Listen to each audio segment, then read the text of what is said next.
السلام علیکم ورحمۃ اللہ وبرکاتہ۔ محترم ناظرین، اللہ تعالیٰ نے ہمیں ایک بار پھر شعبان المعظم جیسے بابرکت مہینے کی آمد نصیب فرمائی ہے۔ اب رمضان المبارک ہم سے صرف ایک مہینہ دور ہے۔ شعبان وہ عظیم مہینہ ہے جو رمضان المبارک کی تمہید اور تیاری کا پیغام لے کر آتا ہے۔ آپ صلی اللہ علیہ وسلم شعبان المعظم میں کثرت سے روزے رکھا کرتے تھے۔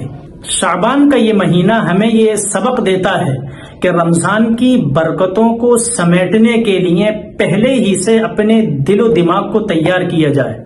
نمازوں کی پابندی، گناہوں سے توبہ، قرآن کریم کی زیادہ سے زیادہ تلاوت، زیادہ سے زیادہ اس مہینے میں روزے رکھنا اور اپنے اخلاق کی اصلاح، یہ سب شعبان کے اہم اعمال ہیں۔